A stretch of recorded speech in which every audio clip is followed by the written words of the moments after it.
Hello दोस्तों, स्वागत है आप सभी का आपके अपने YouTube चैनल सक्सेस मेरठ 2.0 पर। तो दोस्तों आज हम पढ़ने वाले हैं ALP में आने वाले 20 महत्वपूर्ण साइंस से संबंधित प्रश्न और इनसे रिलेटेड फैक्ट के बारे में भी। तो बिल्कुल भी स्किप ना करें और लास्ट तक बने रहें। और अगर आप हमारे चैनल पर नए हो तो सब्सक्राइब कर बेल आइकन को दबा लें। और लास्ट में मैं आपसे क्वेश्चन भी पूछूंगा जिसका आंसर आपको कमेंट बॉक्स में बतानी है। साथ ही आप हमारे टॉप 20 क्वेश्चन में कितना अटेम्प्ट कर पाते हो वो कमेंट बॉक्स में जरूर लिखेंगे। और दोस्तों आप हमारे साथ साथ कमेंट बॉक्स में अपना उत्तर को लिखा करेंगे दोस्तों, ताकि आपको भी पता चले कि आप कितना अटेम्प्ट कर पाए हो। तो चलिए प्रश्न की ओर बढ़ते हैं। हमारा पहला सवाल है, कॉलीफॉर्म जीवाणु मनुष्य के शरीर में कहाँ पाया जाता है? तो दोस्तों इसका सही उत्तर क्या हो जाएगा? ऑप्शन नंबर ए, आंत में। कॉलीफॉर्म जीवाणु मनुष्य के शरीर में आंत में पाया जाता है। हमारा अगला सवाल है, और दोस्तों इस बार LLP में दोस्तों 10th स्टैंडर्ड अर्थात दोस्तों NCERT से बेसिस पे आपसे एग्जाम कंडक्ट कराया जाएगा दोस्तों। और ये सभी प्रश्न NCERT से संबंधित प्रश्न है और बहुत ही इंपॉर्टेंट प्रश्न है। तो बिल्कुल भी स्किप नहीं करना है और लास्ट तक बने रहना है, क्योंकि ये सारे प्रश्न आपके एग्जाम के लिए बहुत ही इंपॉर्टेंट और महत्वपूर्ण है। तो चलिए प्रश्न की तरफ बढ़ते हैं। टिंडल प्रभाव प्रकाश की किस परिघटना को प्रदर्शित करता है? तो दोस्तों इसका सही उत्तर आप हमें कमेंट बॉक्स में लिखेंगे कि टिंडल प्रभाव प्रकाश की किस परिघटना को प्रदर्शित करता है। तो इसका सही उत्तर हमारा हो जाएगा ऑप्शन नंबर डी, प्रकाश का प्रकीर्णन। टिंडल प्रभाव प्रकाश के प्रकीर्णन की परिघटना को प्रदर्शित करता है। हमारा अगला सवाल है, मृत शरीर को पचाने वाले जीवों को क्या कहते हैं दोस्तों? तो सही उत्तर आप हमें कमेंट बॉक्स में बताएंगे। तो मृत शरीर को पचाने वाले जीवों को अपघटक जीव कहते हैं, यानी इस प्रश्न का सही उत्तर ऑप्शन बी हो जाएगा। हमारा अगला सवाल है, कौन सी गैस वैश्विक ऊष्मन के लिए उत्तरदायी है? तो कौन सी गैस दोस्तों वैश्विक ऊष्मन के लिए उत्तरदायी है? तो इसका सही उत्तर हमारा ऑप्शन नंबर ए हो जाएगा, कार्बन डाइऑक्साइड। कार्बन डाइऑक्साइड दोस्तों जिसके कारण हमारा वायुमंडल क्या होती है दोस्तों? गर्म हो जाती है, ऊष्मन हो जाती है। हमारा अगला सवाल है, नरोरा नाभिक के विद्युत संयंत्र किस राज्य में स्थित है? और दोस्तों आज हम जो आपसे टॉप 20 क्वेश्चन डिस्कस कर रहे हैं ये सारे के सारे इंपॉर्टेंट और ALP से आधारित प्रश्न है दोस्तों। और लाइक और शेयर जरूर कर दिया करेंगे। जो भी आपके दोस्त ALP की तैयारी करते हैं उन्हें शेयर जरूर कर दिया करेंगे।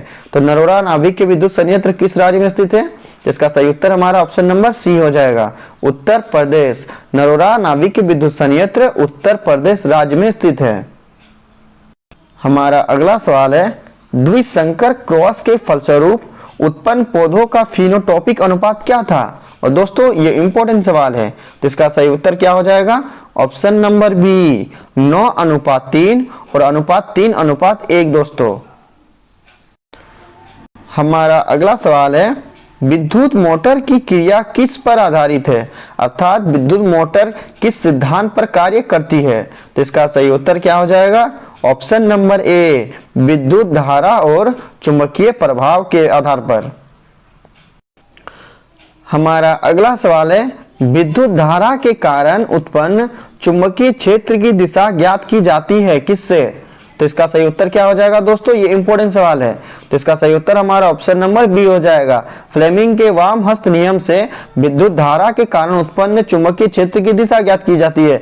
और फ्लेमिंग के वाम हस्त नियम में दोस्तों अंगूठा हमारा बल की दिशा को बताती है, तर्जनी हमारा प्रेरित धारा की दिशा को बताती है और हमारा मध्यमा दोस्तों चुंबकीय क्षेत्र की दिशा को बताती है।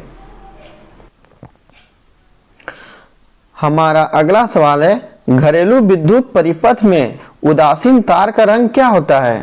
तो जो विद्युत परिपथ होती है जिसमें ठंडे तार का रंग क्या होता है? जिसका सही उत्तर हमारा ऑप्शन नंबर सी हो जाएगा, काला रंग। उदासीन तार का रंग दोस्तों काला रंग की होती है। और अगर आपसे पूछा जाए कि गर्म वायर का रंग किस प्रकार का होता है, तो गर्म वायर का रंग दोस्तों लाल होता है हमारा। ये बहुत इंपॉर्टेंट सवाल है, अक्सर एग्जाम में पूछा जाता है कि विद्युत परिपथ में उदासीन तार का रंग काला होता है और गर्म तार का रंग दोस्तों लाल होता है। हमारा अगला सवाल है, वह उपकरण जो किसी परिपथ में विद्युत धारा की उपस्थिति को सूचित करता है उसे क्या कहते हैं? तो वह कौन सा उपकरण है दोस्तों जो विद्युत परिपथ में विद्युत धारा की उपस्थिति को बताता है? जिसका सही उत्तर हमारा ऑप्शन नंबर सी हो जाएगा, गैल्वेनोमीटर। गैल्वेनोमीटर दोस्तों विद्युत परिपथ में विद्युत धारा की उपस्थिति को सूचित करता है। हमारा अगला सवाल है और ये इंपॉर्टेंट सवाल है, एक प्रारूपी सौर सेल कितना विद्युत विभवांतर विकसित करती है? तो इसका उत्तर आप हमें कमेंट बॉक्स में बताएंगे दोस्तों। ये प्रीवियस ईयर में पूछा गया सवाल था कि एक प्रारूपी सौर सेल कितना विद्युत विभवांतर विकसित करता है।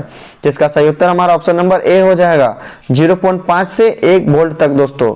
एक प्रारूपी सौर सेल 0.5 से 1.0 वोल्ट तक विभवांतर को विकसित करता है। हमारा अगला सवाल है, 1 जूल प्रति सेकेंड कार्य करने की दर को क्या कहते हैं। तो इसका सही उत्तर आप हमें कमेंट बॉक्स में बताएंगे। तो इसका सही उत्तर हमारा ऑप्शन नंबर ए हो जाएगा, 1 वाट। 1 जूल प्रति सेकेंड कार्य करने की दर को 1 वाट कहते हैं। हमारा अगला सवाल है, बीओटी यूनिट क्या है। तो इसका मान कितना होता है दोस्तों। तो इसका सही उत्तर हमारा ऑप्शन नंबर ए हो जाएगा, 3.6 इंटू 10 का पावर 6 जूल। एक बीओटी यूनिट का मान 3.6 इंटू 10 का पावर 6 जूल होता है। और दोस्तों आपसे एग्जाम में बीओटी का फुल फॉर्म भी पूछा जा सकता है। तो बीओटी का फुल फॉर्म क्या होता है दोस्तों, build operate transfer. Build operate और होता है दोस्तों ट्रांसफर होता है। ये आपको याद रखनी है, अक्सर एग्जाम में ये भी आपसे पूछा जाएगा। हमारा अगला सवाल है, किसी बल्ब से 220 वोल्ट पर 2 एम्पियर की धारा प्रवाहित होती है तो फिलामेंट का प्रतिरोध क्या होगा। तो दोस्तों हमारा जैसे कि यहाँ पर भी दे दिया है 220 वोल्ट और आई हमारा दे दिया है 2 एम्पियर दोस्तों। तो ओम के नियम कहता है कि भी बराबर हमारा होता है आई आर होता है दोस्तों। तो अगर आपसे आर निकालने को बोला जाए तो भी बटा हमारा आई हो जाएगा। तो भी कितना दिया है दोस्तों, 220 दिया हुआ है और आई हमारा 2 दिया है। तो इसको अगर हम काटते हैं दोस्तों 2 से तो हमारा कितना होता है दोस्तों, 110 ओम होता है। यानी इस प्रश्न का सही उत्तर हमारा ऑप्शन नंबर बी हो जाएगा, 110 ओम। हमारा अगला सवाल है, किसी चालक के विद्युत प्रतिरोधकता का मात्रक क्या है। तो विद्युत प्रतिरोधकता का मात्रक क्या होता है दोस्तों, ये बहुत ही इंपॉर्टेंट सवाल है। तो इसका सही उत्तर आप हमें कमेंट बॉक्स में बताएंगे। तो इसका सही उत्तर हमारा ऑप्शन नंबर बी हो जाएगा, ओम मीटर। ओम मीटर विद्युत प्रतिरोधकता का मात्रक है। हमारा अगला सवाल है, अभिनेत्र लेंस की फोकस दूरी में परिवर्तन किसके द्वारा किया जाता है। तो अभिनेत्र लेंस की फोकस दूरी में परिवर्तन किसके द्वारा किया जाता है। तो इसका सही उत्तर हमारा ऑप्शन नंबर सी हो जाएगा, पछमाभी द्वारा। पछमाभी द्वारा दोस्तों अभिनेत्र लेंस की फोकस दूरी में परिवर्तन किया जाता है। हमारा अगला सवाल है, एक लेंस की क्षमता -5 डायोप्टर है, इसकी फोकस दूरी क्या होगी। तो दोस्तों फोकस दूरी निकालने के लिए दोस्तों लेंस की क्षमता का सूत्र चलना पड़ता है, जिसका सूत्र क्या होता है दोस्तों, P बराबर होता है 1/f। और दोस्तों हमेशा फोकस को मीटर में ज्ञात किया जाता है दोस्तों, इसलिए हमेशा 100 से इसको डिवाइड किया जाता है। तो P हमारा कितना दिया हुआ है दोस्तों, -5 दिया हुआ है। उसके बाद 1 यहाँ पर होगा, f हमारा यहाँ होता है, नीचे 100 होता है। और ये 3 स्टेप में रहता है दोस्तों, तो 100 हमारे ऊपर चल जाता है, यानी -5 बराबर 100/f होगा। इसको काटेंगे दोस्तों तो f बराबर हमारा कितना हो गया दोस्तों, -20 सेंटीमीटर। यानी इस प्रश्न का सही उत्तर ऑप्शन सी हो जाएगा दोस्तों, कि एक लेंस की क्षमता अगर -5 डायोप्टर है तो इसकी फोकस दूरी -20 सेंटीमीटर होगा। हमारा अगला सवाल है, कान के निचले हिस्से को क्या कहते हैं। तो इसका सही उत्तर क्या हो जाएगा, ऑप्शन नंबर ए, कर्णपाली। कर्णपाली दोस्तों कान के निचले हिस्से को कहते हैं। हमारा अगला सवाल है, नर युग्मक तथा मादा युग्मक के संयोजन से क्या बनता है। तो इसका सही उत्तर क्या हो जाएगा, ऑप्शन नंबर ए, जाइगोट, जिसे हम लोग दोस्तों युग्मनज भी बोलते हैं। नर युग्मक तथा मादा युग्मक के संयोजन से युग्मनज अर्थात जाइगोट का निर्माण होता है। हमारा अगला सवाल है और ये दोस्तों आज का हमारा अंतिम प्रश्न है। साथ ही आज हमने जो आपसे टॉप 20 क्वेश्चन डिस्कस किया, ये सारे के सारे इंपॉर्टेंट और 100% आपके एग्जाम में आने वाले प्रश्न हैं। तो सभी प्रश्नों को अच्छे से देखेंगे और उन्हें याद करेंगे। साथ ही दोस्तों लाइक और शेयर जरूर कर दिया करें। जो भी आपके दोस्त एलपी की तैयारी करते हैं उन्हें शेयर जरूर कर दिया करेंगे दोस्तों। और किसी भी प्रश्न का उत्तर अगर आपको पहले से मालूम हो तो कमेंट बॉक्स में जरूर लिखेंगे। तो चलिए प्रश्न की ओर बढ़ते हैं।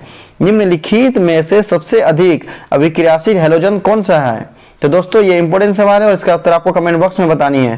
तो इसका सही उत्तर क्या हो जाएगा हमारा, option number A, fluorine. Fluorine दोस्तों सबसे अधिक अभिक्रियाशील हैलोजन तत्व है दोस्तों।